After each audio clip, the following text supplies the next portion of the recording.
हैं? तो तुम अंतर में क्या करोगे? सबको देखो, रामनाथ कहाँ है, रामनाथ कहाँ, रामनाथ। तो देखोगे तो रामनाथ बैठे मिलेंगे नहीं मिले, बोले ये बैठे रामनाथ बैठे हैं तो मिल गए। ऐसे ही अंतर में आप कह रहे हो कि हे परमात्मा तू कहाँ है, कहाँ बैठा है अंतर में, कैसा है तू, काला है, गोरा है, कितना सुंदर है। मेरे गुरुदेव ने बताया है कि तू अंतर में बैठा हुआ है, तो कहाँ बैठा हुआ है? अच्छा बैठा है तो क्या मुझसे नाराज है? क्यों नहीं मिल रहा मुझसे?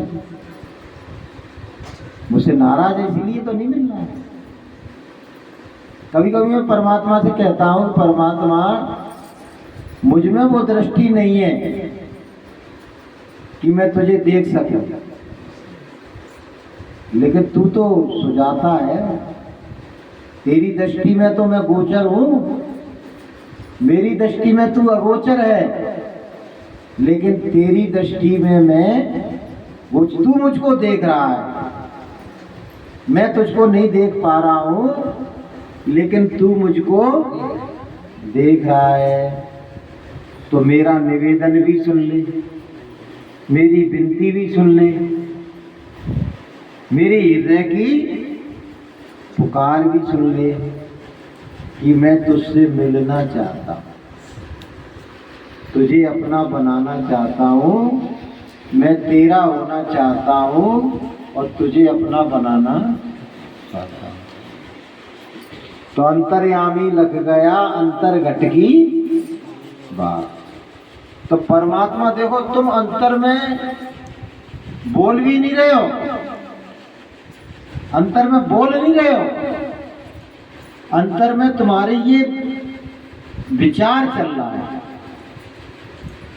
आत्मा से विचार चल रहा है, तुम्हारे आत्मा का चिंतन चल रहा है। तो परमात्मा आत्मा की पुकार को सुन लेता है, जो आत्मा कह रही है उसको परमात्मा तत्क्षण तत्काल सुनता है। अंतर में तुमने जो उसको पुकारा आत्मा से, तुम्हारी आत्मा की पुकार परमात्मा तक पहुंच गई, लेकिन वो क्या करे बेचारा। अच्छा अपन भजन करते हैं तो भाई गुरुदेव का भी तो कोई रोल रहता होगा, हम भजन करते हैं तो हम भजन कर रहे हैं तो गुरुदेव क्या कर रहे हैं, कोई बता सकता है? गुरुदेव देख रहे हैं और क्या कर रहे हैं। क्या बोली? गुरुदेव देख रहे हैं, हमारे बच्चे कर रहे हैं। नहीं, ये कोई रोल थोड़ी है कि तुम रोटी खा रहे हम तुम्हें देख रहे हैं। रोल का नहीं है, रोल ये होता है गुरुदेव का कि तुम भजन कर रहे हो, तुम शब्द ध्वनि सुन रहे हो, तुम प्रकाश को देख रहे हो, तो गुरुदेव तुम्हारे अंतर में करोड़ों जन्मों की गंदगी की सफाई कर रहे हैं। ये गुरुदेव का रोल है। तुमने थोड़ा किया, उनने बहुत किया। तुमने थोड़ा किया, तुम्हारे थोड़े से भजन से तुम्हारे अंतर की सफाई बहुत हो। गुरुदेव फालतू थोड़ी बैठे हैं, वो तुम्हारे अंतर में शब्द रूप में विद्यमान है, शब्द रूप में विद्यमान है। अच्छा गुरु महाराज जी कहते थे कि बच्चों जंगल में जा रहे हो, आपको कोई मुसीबत आ जाए, कोई परेशानी आ जाए, कोई तकलीफ आ जाए, जंगल का शेर आ जाए, कोई व्याधि आ जाए, तुमने जय गुरुदेव कही, तो गुरु महाराज कहते हैं मैं तुम्हारी रक्षा के लिए वहां प्रकट हो जाऊं। कैसे प्रकट हो जाए, कैसे प्रकट हो जाए, बता सकता है कोई? कैसे प्रकट हो जाए? साथ ही हैं इसलिए प्रकट हैं? वो अपने साथ ही रहते हैं इसलिए प्रकट हो जाए। नहीं, उनका कैसा रूप है कि वो तुमने जंगल में याद किया, वो वहां भी प्रकट हो गए। जैसे ये मोबाइल होता है ना, तुम्हारी जेब में धरा है, और जहां तक उसकी रेंज जा रही है टावर की, कोई कहीं से भी फोन लगाया, अमेरिका से ही फोन लगाया, घंटी तुम पर बज जाएगी। बजती है कि नहीं बजती है? तुम ट्रेन में जा रहे हो, वहां टावर मिल गया, बोले कहाँ पहुंच गए, तुम बता दोगे, हम वहां चल गए।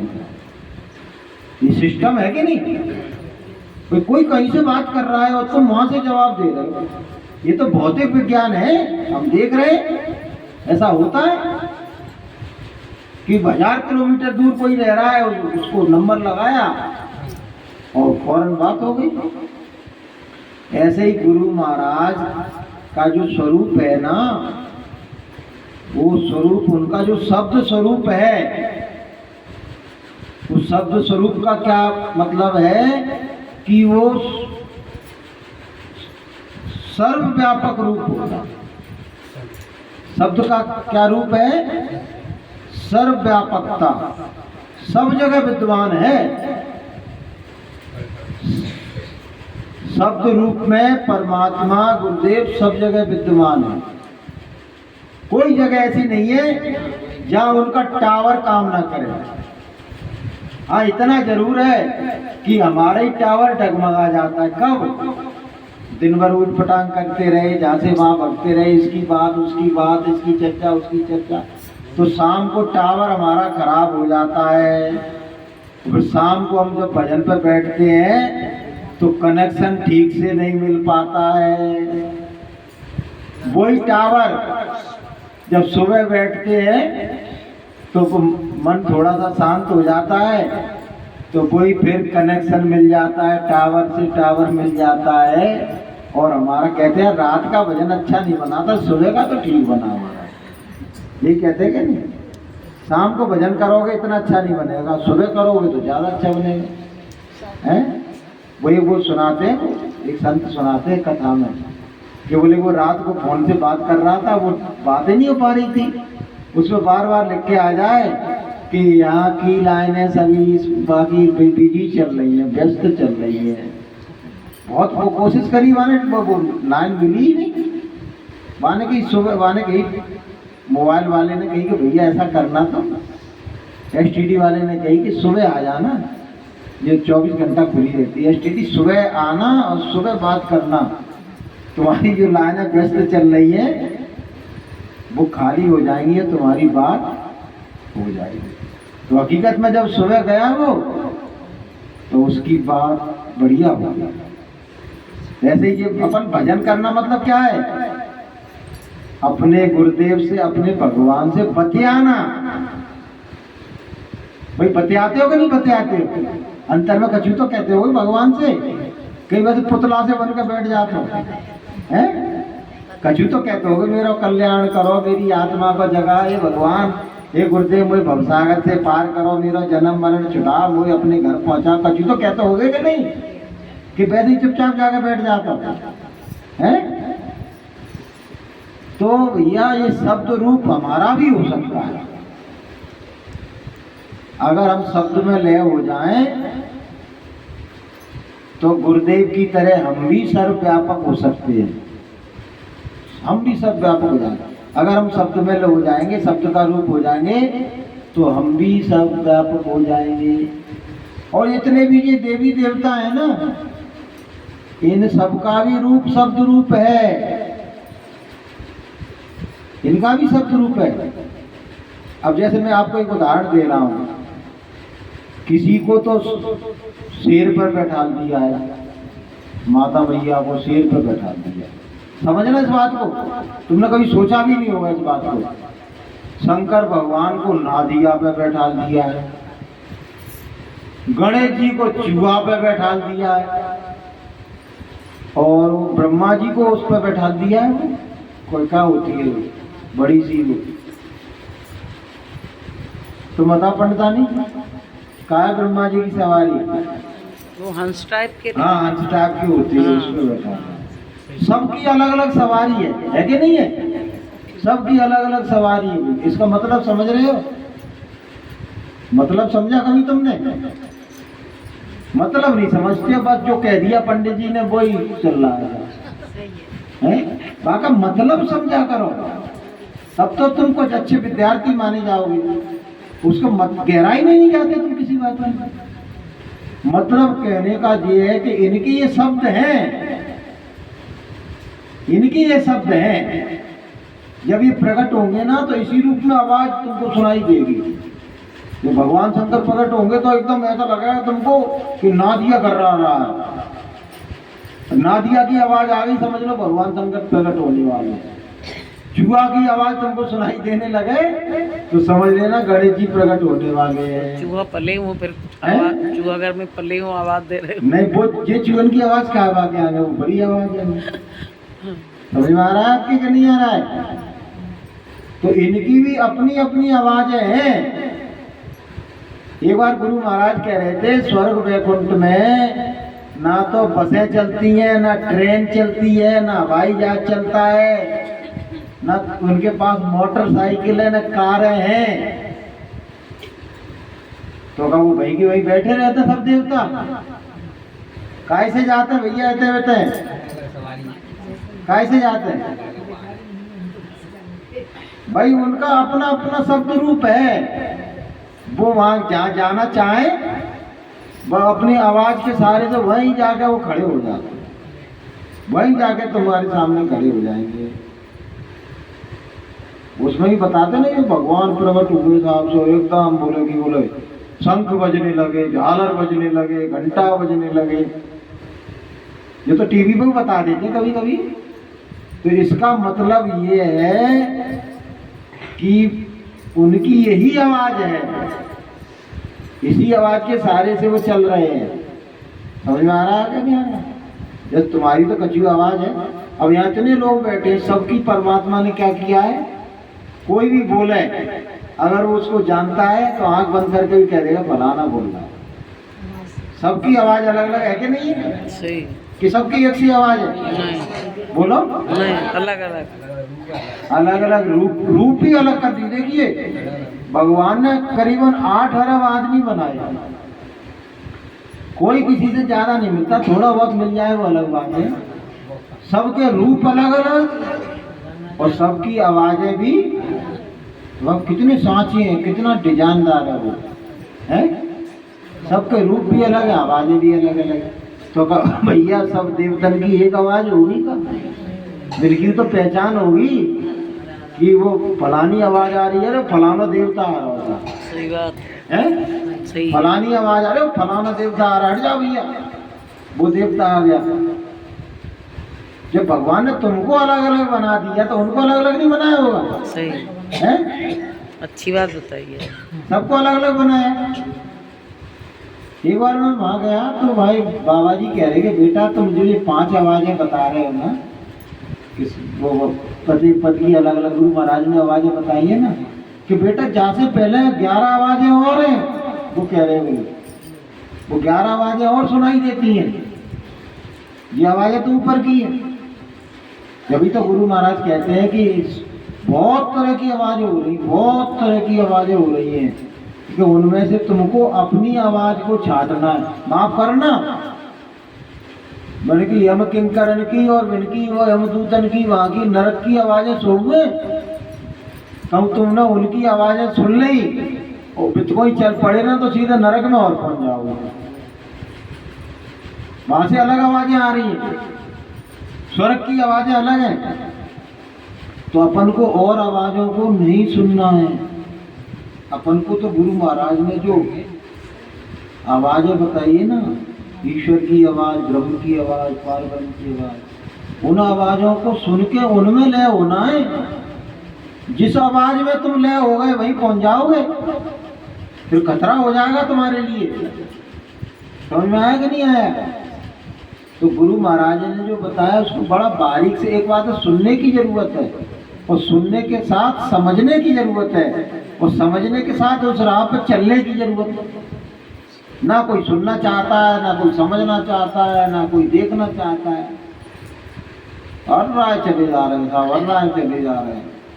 अरे उसकी गहराई में जाओ, उसकी बात को समझो, उसके मर्म को जानो, उस राह पर चलो। जीवन थोड़ा है, कभी भी बुलावा आ जाए तो बात कोई नहीं समझ रहे हो, मनमानी कर रहे हो अभी भी। मनमानी का, जो हमको अच्छा लगा है वो हम करेंगे। हम गुरु जी की बात को 100% नहीं मानेंगे, 1-2% मान लेंगे, जो हमारे मुफीद होगी, हमारे लायक होगी, उस बात को तो मान लेंगे। और जिस बात में हमारा मन गवारा ना करे, हम उस बात को गुरु महाराज की हो चाहे भगवान की हो, उस बात को मानने को तैयार नहीं है। मानना पड़ेगा। नहीं भैया, सच्चे भक्त की क्या पहचान है? 100% फॉलो, 100% उसको अनुकरण करना पड़ेगा, गुरु वाणी को हृदय में धारण करना पड़ेगा। अपना कुछ नहीं, अपने मन का कुछ नहीं। गुरु कहे करो तुम सोई, और मन के मता चलो मत कोई। पहले हमने जो किया था, पहले हमने जो किया अपने मन का किया, ज्ञान का किया। अब परमात्मा स्वरूपी सतगुरु हमको मिल गए, जिनको परमात्मा का निज रूप कहो, ऐसे सतगुरु मिल गए जो परमात्मा का जिनको बोध है। तो अब तो वो जो कहे थे हमको करना है, अपने मन का नहीं करना है, उसमें ही हमारा कल्याण होगा। और मन का करोगे तो गुरु महाराज हाथ पकड़वे तो आने वाले नहीं है कि मन की मत मान के पछताओगे और मेहर की नजर से गिर जाओगे। भैया तो दिखाए चुका, गुरु महाराज क्या करेगा? नहीं मान रहे तो तुम्हें जो अच्छा लगे वो करो। कि समझ आए समझे नहीं, गहे जो मन की डोर, और बहने को बह जान दे, दे धक्के दूर। ये मन का कर रहा है वो, मनमते में बहेगा। भाई गुरुमुख होगा जो गुरु की बात मानेगा, साधन भजन करेगा, सुमरन ध्यान करेगा, सच्चाई की राह पर चलेगा, है तब तो उसका कल्याण होगा। वैसे तो आपको मैं अपनी बात बता रहा हूं कि पिछले जितने भी संत हुए हैं ना, उन्होंने बस 3 क्रियाएं रखी थी: सत्संग सुनना, सेवा करना और भजन करना। अब गुरु महाराज ने भी कुछ अलग से जो करा दिया ना हमसे, कि शाकाहार का प्रचार करना। बहुत से लोग वही में उलझे अभी भी, वो दूरदर्शी, भूमि जोतक, खेतिहर, काश्तकार संगठन। अरे गुरु महाराज ने जब उचित समझा, जैसा समझा कराया, उसके सहारे से सेवा कराई, भक्ति कराई है। अब वही में उलझे हुए हैं। तो अब साधन भजन पर ध्यान नहीं दे रहे साहब, 100 बातें कर रहे थे। मुख्य काम तो भजन का है ना, भजन का है। भाई हमने गुरु महाराज की आवाज को लोगों तक पहुंचा दिया। गुरु महाराज ने कहा कि बच्चों को बताओ खराब समय आ रहा है, शाकाहारी हो जाए। अब वो नहीं हो रहे तो हम क्या उनका ठेका ले लेंगे? हम करके ही छोड़ेंगे? बोलो भाई, हमारे कहने से कोई नहीं हो रहा है। हम एक गली में 10 बार घूम आए साहब, सबको मालूम है कि गुरु जी जिनके ये कहते हैं कि शाकाहारी रहना चाहिए, सदाचारी रहना चाहिए, जीव हत्या नहीं करना चाहिए, शराब नहीं पीनी, सब जानते हैं, सब जानते हैं। और फिर हम जबरदस्ती उन्हें, एक आदमी कह रहा है क्या तुमने आज ये कर रखा है यार, सोई सोए नींद आती है तब चिल्लाने आ जाते हो तुम शाकाहारी हो जाए। हमें होना होगा, हो जाएंगे। तुम्हारे काय को पीछे पड़े तुम शाकाहारी हो जाए, शाकाहारी है। तो जबरदस्ती शाकाहारी उन्हें बनाया जा रहा था। अरे भैया हो चाहे नहीं हो, हमारा बाप को कहा जा रहा है, तुमने खाया तुम्हारे पेट में गया, हमारे पेट में तो नहीं गया है। गुरु महाराज की बात थी, हमने तुम तक पहुंचा दिया, मानो ना मानो तुम्हारी मर्जी। हम अपनी बैठते हैं कोने में, भगवान का भजन करेंगे हैं। तो अब तमाम सत्संगी जही में लगे हैं साहब, शाकाहार शाकाहार शाकाहार शाकाहार। साधना करना भी जरूरी है, बहुत जरूरी। भाई साधना तो करो, तो वहां में क्या जोड़ लेते? नहीं, वो जो भजन में जुड़ जाता था। भजन में घर से निकले तुम, घर से निकले और जब तक घर लौट के नहीं आओगे वो शाकाहार बाको तुम्हारा भजन में लिखो जा रहा हो, भजन में लिखो जा रहा हो। इतना जरूर हैं? शाकाहारी की रेडी करे आपको ना तो कुछ भजन में तरक्की मालिक की भाई लगनी है। शाकाहार की रैली करे से भगवान का भजन बनता है तो अच्छी बात है, शाकाहार की रैली करो, उन्हें मना नहीं करी। लेकिन जो भजन करते हो वहाँ बाकी रोज सफाई हो जाता है, वहाँ कऊ रैली की जरूरत नहीं है। वो तो रोज नियम से भजन कर रहा है और वहाँ का स्वभाव बनना है भजन करने का, वहाँ कऊ रैली की जरूरत नहीं है। आज्ञा का पालन है ना गुरु महाराज का का। पालन। भाई आदेश का पालन हमने खूब कर लिया, अब लोग नहीं मान रहे तो क्या करें? इनका काम हैं? ज्यादा मालिक का आदेश होता है। तो भजन भी तो करना चाहिए कि नहीं करना मेरा चाहिए? काम आदमियों ने क्या किया, एक विकल्प ढूंढ लिया, अच्छा भजन नहीं करेंगे हम तो ये करेंगे साहब, हम भजन नहीं करेंगे हम तो ये करेंगे साहब। कर्म कर्म उसी का टाइम हैं? कर्म उसी तो ये कोई विकल्प नहीं है तुमको। गुरु महाराज में आज सत्संग सुनना था, गुरु महाराज कह रहे थे भजन के बगैर कुछ नहीं हो सकता। भजन करने वाले भजन करना सबके लिए जरूरी है, चाहे कोई शाकाहार की रैली में जा रहा हो चाहे नहीं जा रहा हो, भजन सबको अनिवार्य है, करना ही पड़ेगा। करना ही चाहिए, तुमको करना ही पड़ेगा तुमको भजन। कितनी भी सेवा कर लेना हाँ? आखिर में भजन करना अनिवार्य। सेवा का उद्देश्य भजन है, रैली का उद्देश्य भजन है, सबका उद्देश्य आखिर यही है कि हमारी आत्मा का कल्याण हो, हमको परमात्मा मिले। हैं? तो अपने लक्ष्य से नहीं भटको। अभी भी आज 4 दिन हुए माता के, बात मान लोगे तो अच्छी बात है, तो नहीं मान तो भैया हम तो कर ही रहे हैं करना है। 5-6 दिन कितने और बचे हैं? 4-5 दिन बचे हैं। रविवार को खत्म। रविवार तक है, 6 तक ही है बस। हैं? इतवार को बता रहे हैं। इतवार को ही बता रहे हैं। तो का बचा, फिर क्या बचा? फिर तो 3-4 दिन बचे। इतवार